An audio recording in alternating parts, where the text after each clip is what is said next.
Kumpul mainan, kumpul kenangan. Selamat datang ke video bersama SM Collector. Ada urusan kerja sikit kat luar ni. Masa duit ternampak pula ada mesin Pokemon yang menjual pelbagai jenis kad Pokemon.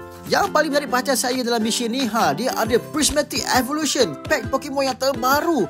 Tapi sayangnya bila saya cek harga, harga dia agak keras untuk satu pack. Alamak. Tapi tak apa, kita tengok dulu pack-pack yang lain. Tapi akhirnya saya tertarik dengan satu Pokeball. Dekat mission ni, mereka juga ada jual Great Ball yang berisi Pokemon cards. Sebelum ni saya beli Pokeball, tapi untuk kali ni dia ada Great Ball. Jom kita beli Great Ball ni dan tengok kad apa yang bakal kita dapat dalam Great Ball tin ini. Okey, Great Ball telah berjaya saya dapatkan. Kemudian saya teruskan perjalanan saya untuk acara makan-makan bersama departmen saya. Bos besar baru saja pulang daripada Jepun. Dia beli oleh-oleh keychain buat semua orang. Comel betul gambar telur bukan garpu ni. Okey, kita makan dulu, dah kenyang. Balik nanti barulah kita boleh fokus untuk sesi unboxing Great Ball kita. Okey, masa yang dinantikan telah pun tiba. Sekarang kita akan buka dan tengok kad apa yang ada dalam Great Ball ni. Sebelum ni kita dah pernah unbox Pokeball. Dalam tu ada 3 booster pack dan 1 coin. Tengok dalam ni ada apa pula. Ini dia 3 booster pack yang kita dapat dan 1 Pokemon coin. Kita dapat, wow, Pikachu. Memang nice. Kita dapat coin Pikachu dalam Great Ball kali ini. Untuk booster pack pula, kita dapat 3 pack. Yang pertama kita ada Chilling Region daripada Sword and Shield, diikuti dengan Lost Origin, dan yang ketiga 2 Lost Origin. Ini semua pack-pack lama ni. Nice. Memandangkan kita dapat 2 pack Lost Origin, jadi kita simpanlah Chilling Region ni untuk pack yang ketiga. Kita buka Lost Origin dulu. Semoga ada yang manis-manis. Okay, kita ambil 4 kad dan bawa ke hadapan dulu dan pusing. Kad pertama kita, kita hadir dengan 1 Energy Card. Diikuti pula dengan Seadra. Seterusnya kita ada Dottler.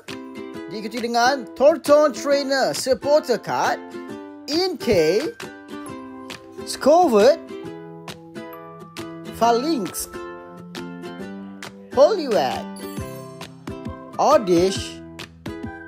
Kita punya kad Reverse Holo Rhydon. Ini kad rare. Alright.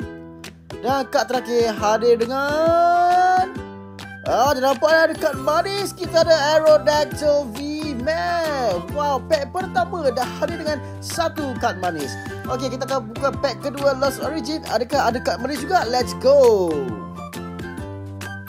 Seperti biasa, 4 kad letak kat depan dan kita pusing. Kad pertama kita ada Energy Card, Licky, Luminion, Windup Arm Trainer Card, Jinx, Litwick, Oddish lagi, Love Disc, Falinks. Banyak kad sama ni.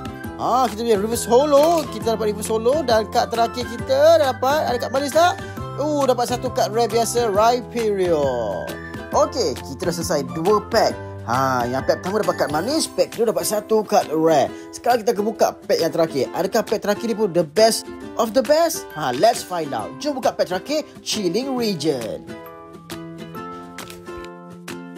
Seperti biasa, untuk pack lama kita letak 4 kad di bahagian depan. Kita ada Energy, Kirlia, Justify Gloves, Weeding Gloves, Ralts, Heracross, Cast Form, Spiel, Hatina. Okey, kita ada Farfetch Reverse Holo. Dan nice, kad terakhir kita pun dapat kad manis. Hadir dengan 1 Sandaconda V. 2 kad manis dalam 1 Great Ball. Memang great lah. Berbaloi sangat. Sesi unpacking kali ini dapat 2 kad manis. Terbaik.